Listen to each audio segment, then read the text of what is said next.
In 5, 4, 3. And we are back, folks, here on the Michigan Insider on Sports Talk 1050 WTKA, online at WTKA.com.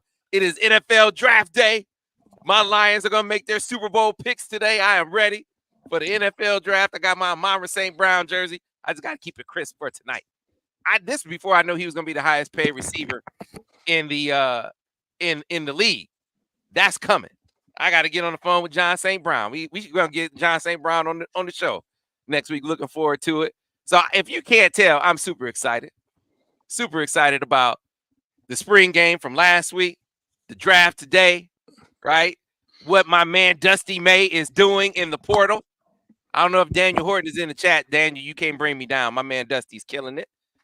And I'm here to talk about it all with my crew from the MGoBlog Roundtable. Fellas, good morning. How are you? Starting with Brian Cook. How are you? I'm well. That is great. And my brother from another mother, Seth Fisher. See, I didn't even tell Seth it was going to be a Lions themed day, and he showed up a Lions jersey. We got the text from the school that said they had to wear Honolulu blue to school today, but then the boy was not allowed to. He dressed up as a lion, and they told him he can't dress as a lion because they're actually going to the zoo today. So I don't know if that wasn't cool, but. And then Craig Ross, how are you this morning? I'm growing a mustache and a mullet, getting a job at Chick-fil-A. That's it. I don't get the reference. Yeah, it's a line from a Ben Folds song. Okay. Or lines from. Well, guys, there's a lot of ground to cover, so I'm gonna try to do it in succession. Going back to the spring game last week, and just starting off with your biggest takeaways. Of course, starting with the quarterback, Brian. Well, I mean, it was not a day that really showcases what Alex Orji brings to the table because they had 0 quarterback runs on the menu. And I thought Davis Warren looked pretty good. I thought Orji, showed some limitations, but also showed that he has a strong arm and can hit some stuff underneath. And then it's about designing the offense around the fact that he's going to need open guys downfield. I'm not entirely sure that Michigan is prepared to do that. And then, I didn't think Denegal looked pretty good. I didn't think Jaden Davis looked that ready. So to me, it's like those two guys plus Tuttle is going to be the battle in the fall. Mm-hmm. Agree. I concur. Seth Fisher, what did you think? Yeah, man, you put Alex Orji under center. When I went back and watched the tape, I was a little less enthused with Warren. I'm going down from that was an A+ performance to that was like a B+ performance. I thought he was a little late on some of his reads. It's not crisp, but man, I've been so spoiled by JJ McCarthy. It's really hard to reset my expectations for what a quarterback is supposed to look like because they're going to throw it into people's chests sometimes, and it's going to be that happens. That didn't happen with JJ. So. I was really impressed by some of the other guys. Tavier Dunlap actually looks really good, especially when I went back again and looked at it again. He was having a really good game. The tight ends are really awesome, but like Marlon Klein, you see that speed, and you saw how he had a feel for when to block. Now the problem is they're not going to be going against walk-ons wearing number 31. Mm-hmm. So when you're up against real safeties, it might look different. But like Deacon Tonielli put a guy to the ground and made an impressive catch. Bredesen had a good catch. So, I mean, those are the kinds of things that I was watching in the second round. And I'm a little bit more comfortable with the tight end room. And the running back room is just stacked. Uh-huh. Quarterback, everyone's going to talk about quarterback. Yeah. Well, as usual for me, I sat in the end zone. Because I like to see what the middle of the line play looks like. For the second year in a row, I came away looking at Raheem Anderson and thinking this guy can really play. I went back and I've been through 3/4 of the tape, and I said, well, who was Raheem Anderson blocking? Well, he was blocking Kenneth Grant. In the for like 5 snaps, right? But they were 5 primo snaps for him, and so I came away heartened. Also, this may be more long term. He was playing next to a guy who was recruited as a center. I think his name is Guinera. Guinera. He played really well at right guard, and so I came away thinking, okay, if the offensive line is really good, I'm a lot less concerned about quarterback because they'll work something out there. I mean, there's enough talent there. It seems like there's enough ability there. If the offensive line is good, and I came away thinking the middle of the offensive line is probably going to be pretty good, center and guard.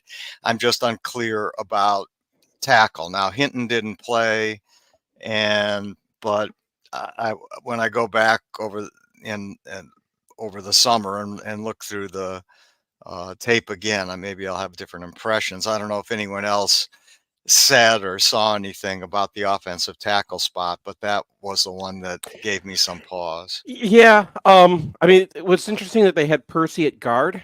Yeah. So they were. I mean, that was supposed to be the battle. Was going to be Gentry versus Percy. Now Gentry was moving people, and he also just didn't know where some guy. He got disorganized on a couple blitzes. So I think it was an up and down game. I get why Sam was talking before the spring game about, like, they might want to go and find another tackle who might compete with these guys. Now you're still hoping Andrew Gentry wins out, but I can see why you want somebody who's just, doesn't have that kind of power, but is not going to make that many mistakes. Percy, if he's inside, I don't know what we're doing. Yeah, I don't think you should read too much into that. I mean, they had a draft, and so all the line combinations were mixed up, and the battle is between Andrew Gentry and Jeff Percy. But if you're Michigan and you're competing for a title, if you can help it, you want to fortify that competition with some experience that you think is starter capable. Now, if those guys beat him out, great. That's awesome. But I'm not. If you can fix the experience, the lack of experience at that spot, you got to do it. You absolutely have to do it. And then you explain to the players what your thought process is. This room is not where we need to be from an experience standpoint. That does not mean that we don't think you can play. We just need more competition, and we need more depth. Because even if you win it, you can have an injury like Miles Hinton last year, right?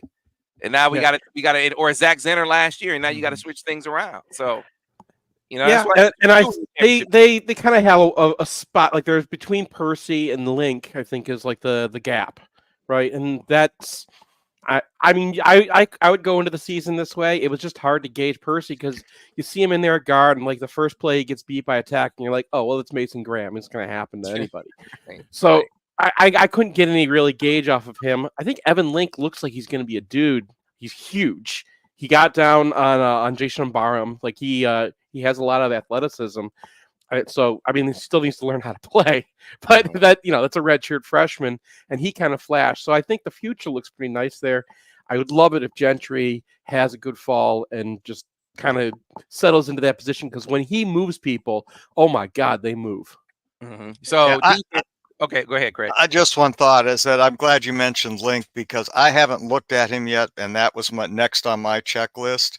But what I did notice live was that he did some stuff, so that he has, I think, a future in the program. That was my initial impression. So let's go to the other side of the ball, Brian. Defense. What stood out to you on that side of the ball? I think you got some pretty decent linebacker play. It was difficult to tell much about the pass rush because there was a lot of guys getting in unblocked, which just has something that happens in the spring. But I gotta ask, why are there blitzes in this defense? Well, that's a great question. You're looking at Josiah Stewart, Derek Moore, Kenneth Grant, Mason Graham. Why are we blitzing at all? Stop it. Cut it out. What are we doing? I'm joking. Because Will Howard only a little bit. And now we can blitz. Because it's going to be a Chip Kelly offense. It's not really going to be the Ohio State offense of yore, where they downgraded from Kyle McCord to Will Howard in terms of passing accuracy. So I think you can get after it a little bit more this year. But that's something that did pop out to me. Yeah, is that the constant too high stuff where we're just not going to bring our second safety into the box is apparently a thing of the past. At least it was in the spring game. That's in terms of the feel of the defense. That's what leapt out. And then I thought you got good play from the linebackers. I thought Ernest Hausman showed well. I thought Jimmy Rolder showed well. So that was going to be a major, question mark, because you get two guys who are going to the draft in the next couple of days leaving, and you need to fill those spots. And then, I thought TJ Guy was someone who flashed, and he flashed the last couple of years in very limited snaps, but there's no shame in being behind last year's too deep at defensive end. So I think in terms of depth at defensive end, Michigan has it. I would like to see them pick up that Kent State kid in the portal at defensive tackle, because, they rotated through 5 guys last year. I think you have a solid 3 this year with Rayshon Benny, but he wasn't available in the spring, and you need a 4th guy to keep it up. And I didn't see that from any of the guys on the field going into the fall. Like, obviously defensive tackle is a spot where you develop over a period of time, mostly, unless you're Mason Graham or Kenneth Grant. So I'm not writing any of those guys off, but in terms of this fall, I would like to see a rotational defensive tackle picked up. Yeah, the second string at defensive tackle was injured. So Benny was out, and so was Trey Pierce. And I think that's why, there's going to be a big gap from Mason Graham and Kenneth Grant to anybody. But their backups were just not playing. I hope that they're both, back in fall, and I think that's the plan. The both will be healed in time for that. But, Ika one is just a guy. He's just sitting in there. And then after that, they were moving defensive ends and walk-ons over. Like, I watched one guy a couple times, and I'm like, oh, this guy's playing hard. Who is that? It's Joey Klunder. So, like, that's where we're at right now as far as depth. And, they're throwing Eno Etta there at nose tackle, and that guy's a defensive end. So, like, it was impossible to really gauge them, and then it was impossible to gauge the interior of the line as well because of that. I really wish we'd seen something from, like, Alessandro Lorenzetti, who I think is the last guy who is a scholarship player on the defensive line, or at least, like, get one of these freshmen to. We got 4 freshman tackles, and none of them were here for spring. Like, what about Brandt? Wasn't there a kid named Brandt who Cam Brandt's an edge that they were playing in that inside, like Jenkins role. He played pretty well. He was also a guy who got taken for a ride by by the tackle. I don't know why I'm blanking on his name all of a sudden. I was mentioning him earlier. 75. Gentry. Yeah, he got taken for a ride by Gentry. But Brandt is not going to be a tackle. He's going to be he's a heavy edge. Okay. So there's neither is Etta, but like that's what they had to play with this game because they don't have their guys. This guy did flash a little bit. It's probably a year out, but Chibi Anwuna, he's that walk-on with a story that they got out of Southfield. He was supposed to come in with like a whole lot of talent, and they just had to put some weight on him and turn him into something. It looks like they're going to turn him into kind of a 3-tech, 5-tech kind of guy, and he's got some moves. He's got he's coming along, so I think you might see something out of him. Maybe but he's probably more of a next year thing. I agree that we at least need to tackle to get us to next year. Yeah, I think to get to Brian's point about CJ West, I think they leave for CJ West. You get Rayshon Benny back, that'd be a nice mix in there. I like what we saw from TJ Guy. You got to keep it in perspective though, because he really, really flashed in a big way in that game. But then you look at he's going against Frazier and Tony Elliott on a couple of those plays, and so but he did what you should do against young, inexperienced guys. He absolutely just made them look like they were young players. I mean, Sam, it's the spring game. Right. Yeah. I mean, I'm not saying that as a criticism. I'm saying that as you can't. I saw some fans like TJ Guy is going to be, he's about to break out in a big way. I think he's going to have a good year. I don't think that you could look at the spring game and say, yeah, he's definitely going to be dominant this season. I think it shows that he's ready to take a step to be in the rotation, and maybe he will be that next guy. But certainly, I like where he fits in the rotation. I thought Zeke Berry showed well in the game. I thought that DJ Waller and especially Jair Hill, I thought they had some good snaps in the game. And of course, DJ Waller jumps in the portal.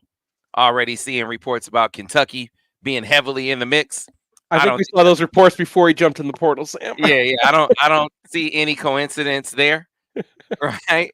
But that's the game these days. Tampering, legal or otherwise, is the way of the world. So you have to adapt, and if you are in a position where the poaching attempts are sort of pushing you from an NIL perspective, you got some decisions to make. Do you bend to every demand? Because if you do that, then it winds up having an effect on the guys that are already on your roster who say, okay, well, if he can do that, then I could go back to the table and be like, hey, you know what? I need X, Y, Z. So you gotta have a line, and if that line is gonna compromise you, then you got to be ready to move on. But that doesn't mean. I mean, it's still 5 more days in the period. You got to keep guarding your yard, so other poaching attempts aren't successful. Meanwhile, remember we had this whole segment. You remember I said, what is it? Time to tamper. I don't think that Michigan is in virgin territory when it comes to legally being able to reach out and ascertain what might be coming up in the portal. I'm of the mind that it should be on a whole different. If it's me, I'm looking at every roster, every good team in the country. I guess even bad teams are gonna have some good players. And I'm saying, who on this squad? Who do I want? That's a freshman, a sophomore, or a 5th-year guy. Who do I want? And then I figure out a way to find out if they're interested in getting into the portal, and you can do that legally. That's how you play the game right now. Don't they have to make this attempt in the corner position at the least? Because they're really thin it. I mean, yeah, the kid from Kent State West would be great, but really, even more than that, they need a corner, especially if Waller's going to go. Mm-hmm. I mean, they've got to find someone at that spot. Yeah, even with DJ in the fold, they still had to find. I've been saying they got to go get another corner.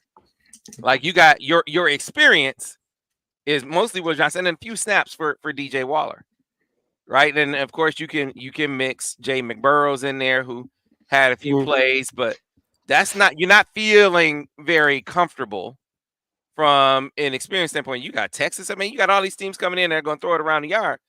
Hey, and there's no warm up to Texas.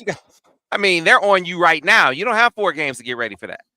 So if you can go get you some experience to fortify those ranks, you do it. And so I was, even before DJ Waller, now especially, now I'm thinking you got to try to find 2. And there aren't 2 in the portal right now, which is why I say, hey, man, look at all these rosters, find who you're interested in, find a way to figure out if they would be interested in joining the defending national championship defense. Yeah, absolutely. And a Michigan degree. But we're in a weird time right now because there's no contract. So you can, Kentucky can come along and offer whatever number is ridiculous nowadays, and maybe not even pay it. Because once the guy's on your roster, now he's there. And there's a lot of lies out there, and there's also lies about whether people are paying. There's some BS going around about how Ohio State didn't pay one of their guys, and I think that was directly refuted by the guy they were talking about. So you can't believe most of the stuff that's going around out there. But this is what the world is right now. Mm-hmm. And if you are building a team, Michigan has that cachet. We're the national champions, and Michigan is hated by everybody, right? So if you grab a guy from Michigan, even if Keon Sabb goes to Alabama and doesn't start, they still got a big win over the offseason just by taking a guy with the name Michigan after him, and that's Alabama, right? So Kentucky, they're Kentucky. They get a guy off of Michigan's roster and they can say, oh, it looks like he wanted to come here.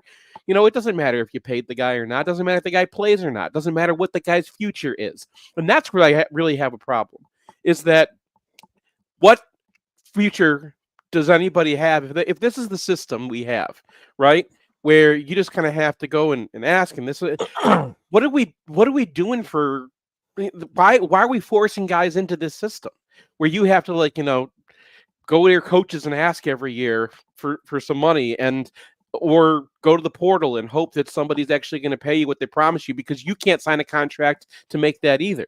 It's just such a stupid system. And I know we've been on this a whole bunch, but like this is what's got to get fixed. And I think the school's got to be sick of this by now. Yeah, they are.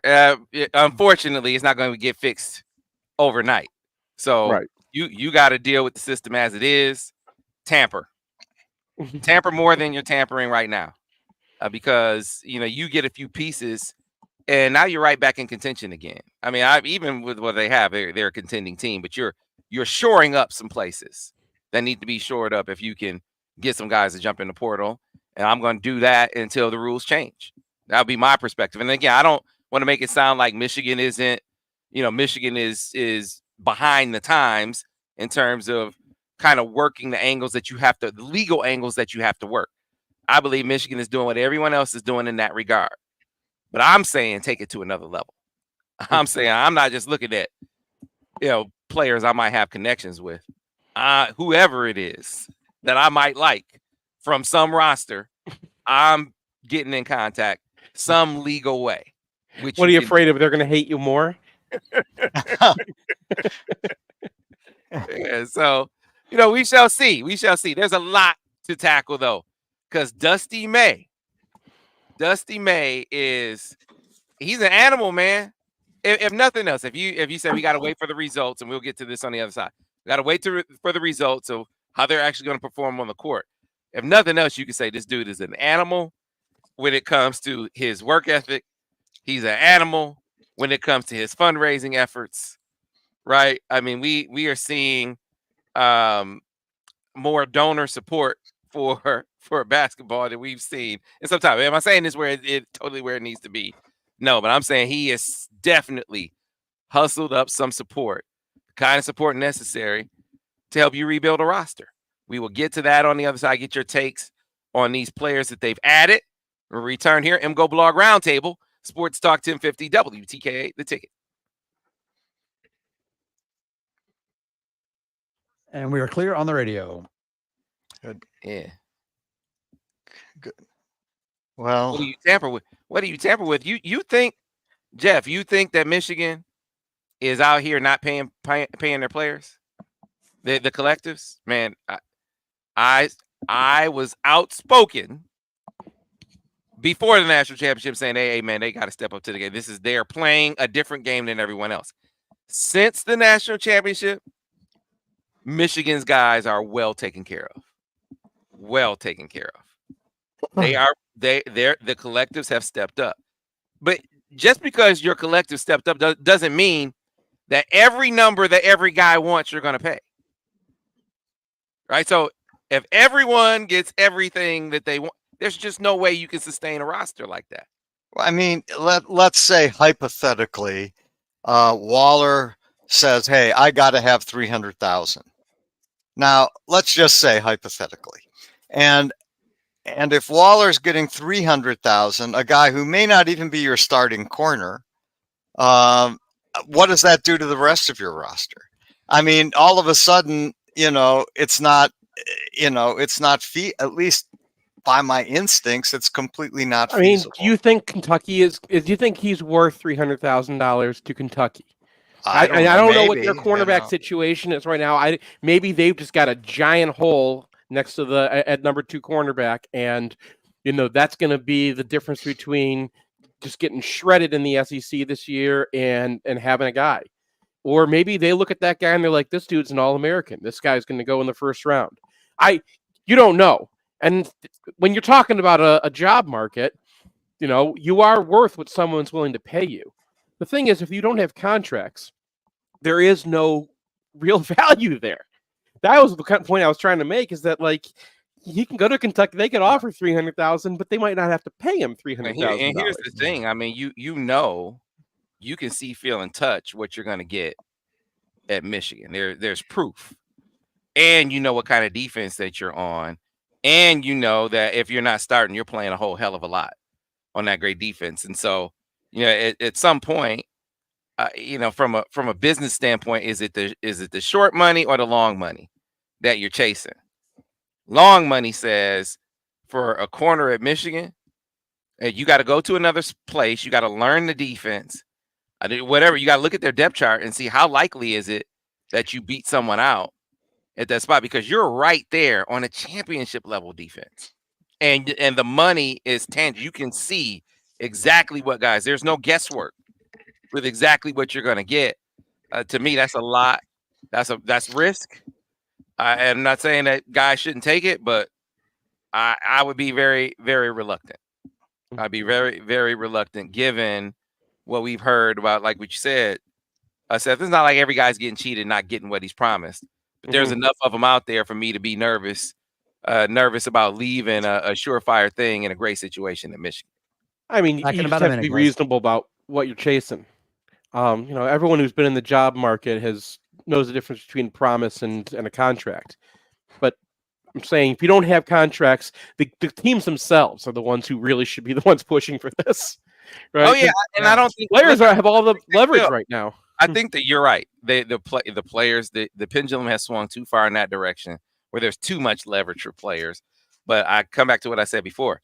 This is what you got to deal with right now. Down the line, you're right. Let's change the rules. But these are the rules right now for this team. And this team wants to go back to competing for a championship. You need to get guys from other squads to do that, to shore up this roster. So Back on radio in about 10 seconds, guys. Stand by.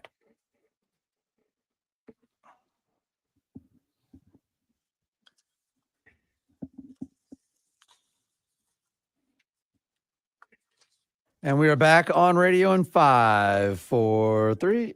And we are back, folks, here on the Michigan Insider Sports Talk 1050 WTKA online at WTKA.com. I said earlier this morning, something about quarterbacks in F-150s. Devin Gardner rolling around in F-150 from Brighton Ford, Jane Davis rolling around in F-150 from Brighton Ford.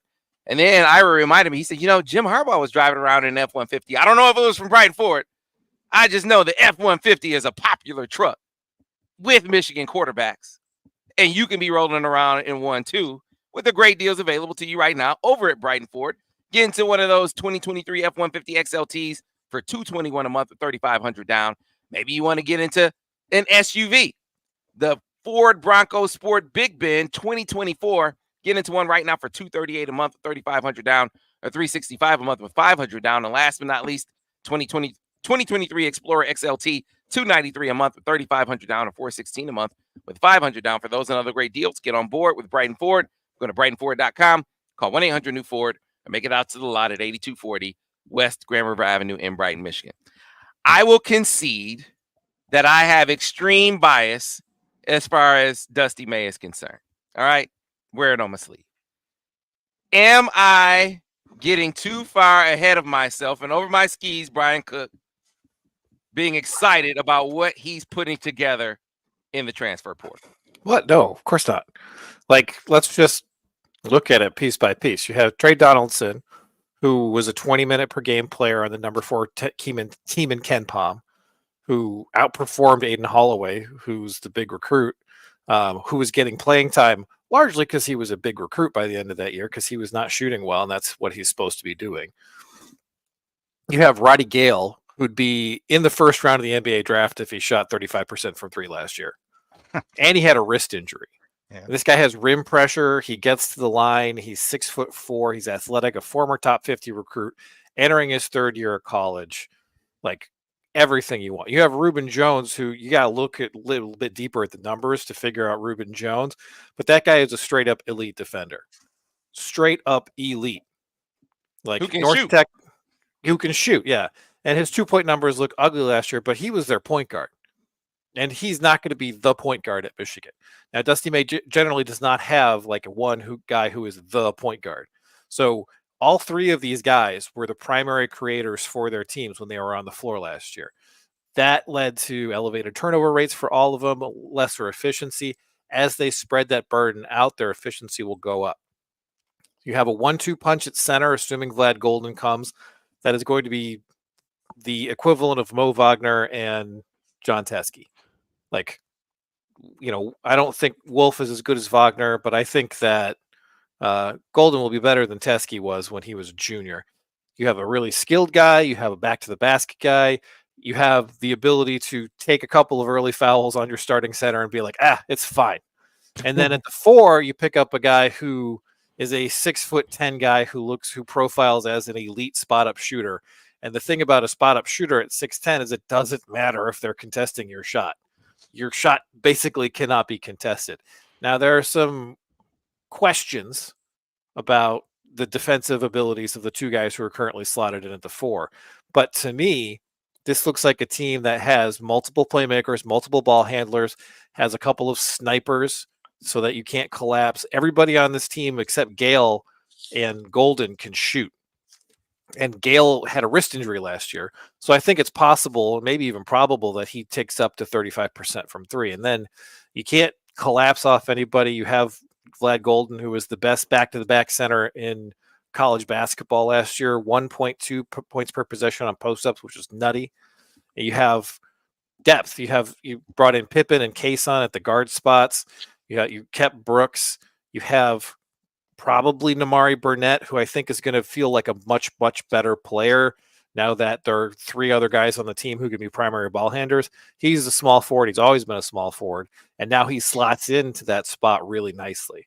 So to me, you've got 8 guys already, and you're going to look for a 9th guy. Maybe it's Pippen, maybe it's Kayson, maybe it's Durrell Brooks, who can come in and just, give you 5-10 minutes a game. But that's what we're talking about right now. We're talking about the 9th guy. Who's the guy that Craig Ross wishes didn't play? Yeah, I mean, mostly that's true. Yeah. So to go from this roster as Will Cheddar maybe to this over the course of 2 weeks, like the only thing that gives me pause here is the fact that, a bunch of teams last year brought in a bunch of transfers and none of them were very good. NC State's the big story there. But NC State was 17-14 before they went through that miracle run in the ACC tournament. And if they don't get a buzzer beater against Virginia to go to overtime, like they're just, another mediocre team that hits the NIT. So that's the one thing that, kind of slows me down, is that it's possible that this team, which is mostly made up of transfers going into this year, is going to be less than the sum of its parts. But if you just look at the sum of its parts, Bart Torvik has an algorithm that projects, your roster to next year's rankings. And if they pick up Vlad Golden, he's got them 22nd in the country.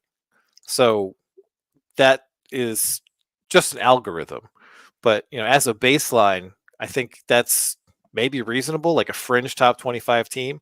And to go from last year's roster to the Exodus to this, I mean, I did not expect Michigan to pick up Roddy frickin' Gale, right? Like that was one of the better guards in the Big Ten last year. And he's a top 50 recruit. And I'm sure that everybody was coming after him with big piles of NIL money. And then they're not done, right? So it looks like they're looking for another guy who can play the 3 or the 4. And they're looking at a couple of the Duke transfers and then Peja Stojakovic's kid from Stanford. And maybe there's a couple other guys out there that they're still interested in. So, I mean, and the other thing about this roster is it's both old, it's experienced, and it's also not just a one and done next year we're starting over roster. Right. You have Jones and you have Golden who will be one and dones, but everybody else can come back next year. And they picked up a couple of freshmen that May believes in over the long term.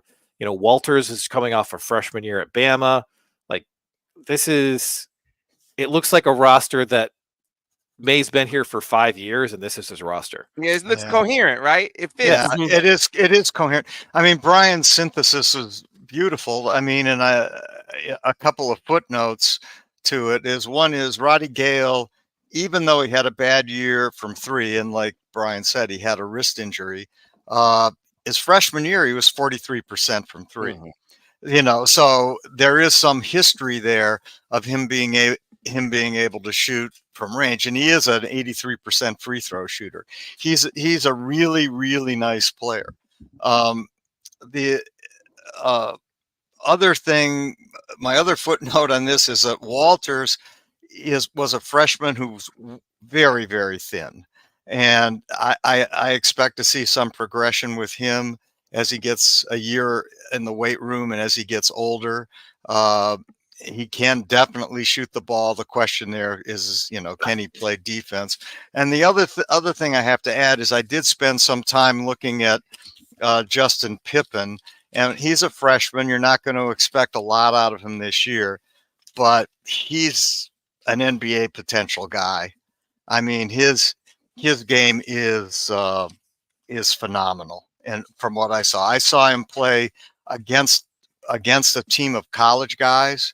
I mean, guys who will play in college. It was a high school game, and he did everything. He was excellent from three. He took it to the hole. He had good handle. Sees the court really well.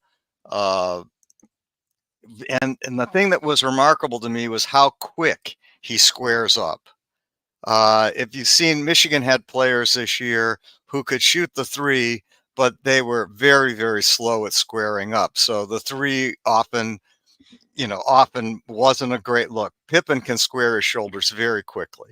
Yeah, he mirrors his brother. His trajectory is a lot like his brother, and that was one of the things that we talked to Mike Boynton yesterday. He said we're going to have some guys like that develop over the course of their high school careers. They aren't necessarily the big timer as a freshman, maybe even a sophomore, but man, they just steadily get better year after year, and that even happened during his senior campaign. So high upside guy, and if you look at the pedigree, hell, his dad was like that too. Yeah. Right? So. Yeah, his dad was, I think, the team manager at Central Arkansas or something his freshman year. And he Pippen grew from 6'1" to 6'8" in college, I think. Yeah. And his dad, Scotty. Yeah. And Justin is a guy who shot up with the rankings in part because he, got up to 6'3" this year after being a couple inches shorter. Yeah. So he's a guy who's, I mean, it's a perfect match, right? Dusty May wants to get a guy who's in high school and develop him over the course of his career, and he has the latest of the late bloomer family coming in, right? Right, yeah. And I'll tell you what, I've watched some of Lorenzo Cason, and I don't know how that guy's an unranked 3-star.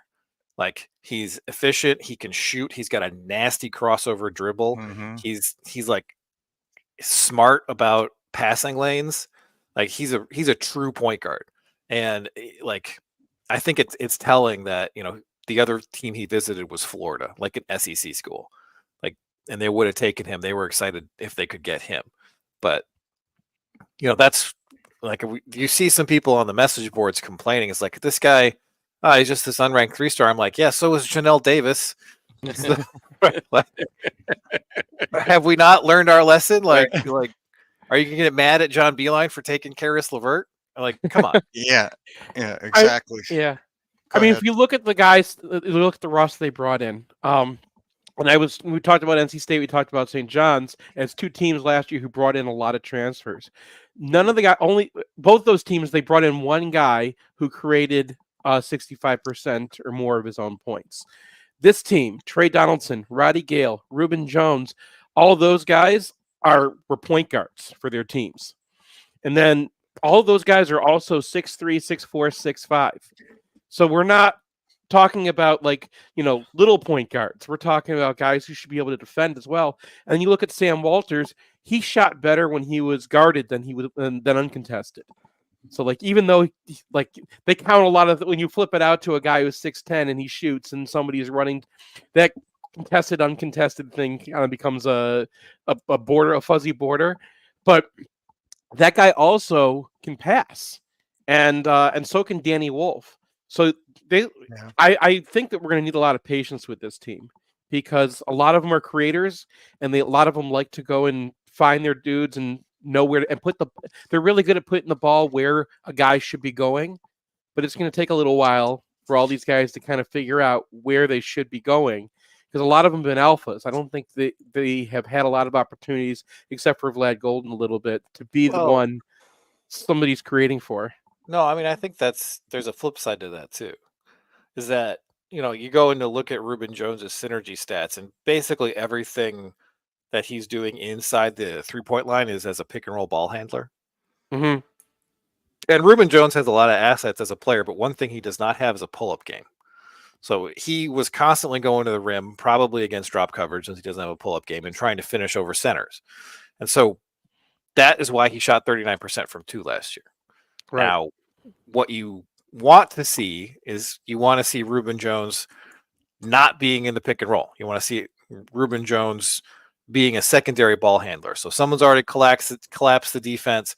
They kick it out to him. He can take a 3 or attack a closeout. And in that situation, I think his efficiency will go up because he is 6'5", and he should be a reasonably good finisher for a guard, which he was not last year. So I think downshifting some of these guys from, the dude on the team who gets like 0% of his buckets are assisted to the dude on the team where 30, 40, 50% of his buckets are assisted is helpful for everybody's efficiency. And this is what, it's remarkable that Dusty May built a Dusty May team in 2 weeks, Mhm. right? Because Yeah. last year he doesn't have like a guy with a 20 assist rate at FAU. He has like 4 guys with 15 to 18. And now Michigan is going to be starting, in all likelihood, 3 guys who were the point guard for their team last year. One of them happens to be an all-world defender, too. And I think Gale's probably a guy who can be a plus there as well. And Donaldson is a guy who is a 3-star safety, too. So he's going to bring toughness. He's going to be a guy who's going to, not back down to anyone. And, the concerns on this team are I think that the 4 spot is going to be pretty weak defensively as it's constituted. And also they need probably one more guy who can play there or at C, because they got 4 forwards on the team. You probably need another one. Yeah. But that's it. That's it. And I think people should be a little more excited about Trey Donaldson from the standpoint of what statement Dusty made with him, because Aiden Holloway had all kind that was teed up. That recruitment was teed up. So you can recruit them both. I mean, they both had interest in Michigan, but you couldn't take Trey Donaldson and think you could get Aiden Holloway. You couldn't take Aiden Holloway and think you could get Trey Donaldson. The 2 guys clearly were looking to get away and didn't want to play together anymore, right? And he chose Trey. He chose the path of more resistance, because you don't have all those ties to Trey Donaldson like you do to Aiden Holloway, and he chose Trey Donaldson. That's not me. I'm not slighting Aiden in any way. I don't want to give that impression. I think he's a really, really good player, but who fits what Dusty wants to do better? I think that's what it boils down to. And you're getting a 40% 3-point shooter versus a guy who, good player, gonna be a good player. It's gonna be interesting how it works out for Nate. But one who doesn't shoot nearly as well. So who fits better for what Dusty wants to do? It was Trey Donaldson. I think people should look at that one with a little less indifference than I've seen some people look at it with. I mean, Trey Donaldson is a sturdy 6'3" guy. You're right. It was 50%, over 50% from 2, over 41% from 3, 78% from the free throw line, high assist rate, 151 assists and only 46 turnovers. So that ratio is almost 4-1, which is really, really good. I mean, the Michigan was almost 1-for-1 last year by my recall. And so, yeah, he has the opportunity to be really good. The other thing I like about Reuben Jones is he's a super smart guy. And he's also the kind of guy who can be the oil in the, what I always call the grease in the system, that he doesn't necessarily have to be in charge or in control. And as Brian has said, I think he was the defensive player of the year in his conference. He plays defense. He does a lot of stuff, and I actually kind of like him in the pick and roll game. And I like and Wolf actually is a phenomenal pick and roll player. I watched some of his tape. He played with Israel in the European under-20 games, and I think they lost in the finals to France. But he was phenomenal in the pick and roll game. And Wolf is a guy, at least offensively, whose game is just jumping through the ceiling. Yeah. In those games, I think he was 18 points, 12 rebounds, 2.5 assists, playing for the Israeli team, and he's a good player. Yeah, And I was just gonna say, let me be clear. I'm not saying that I'm looking at this team because I see my brother from another mother, Daniel Horton, in the thing. He said, "You need to calm down, Sam." I'm calm. I admit my bias. I admit my bias, but I'm not sitting here saying that I think what Dusty is saying about, hey, we're trying to be a Final Four team. I love setting the bar high. I'm not sitting here on this round table saying I expect that to be the outcome.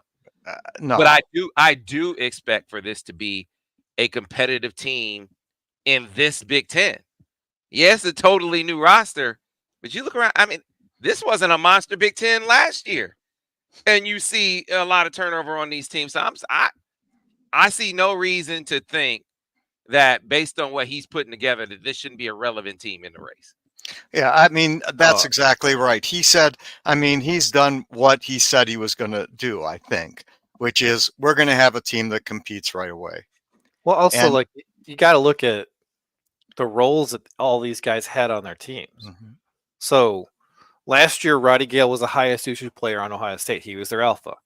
Last year, Reuben Jones was the highest usage player on Texas, and North Texas, when he was in the game because he missed 11 games. He was their alpha.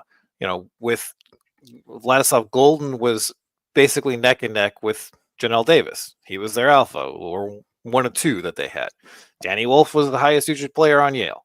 Like, these guys are all coming from a place where, with one or two limited exceptions, their tough shots, their bailout shots are going to be dialed back. You know, there's always that late clock guy, and that's going to be Gale. So, like, I'm not expecting that from Gale, but I do expect that the efficiency of the other guys on the court is going to pop up because they're not going to be as burdened as they were at their previous schools.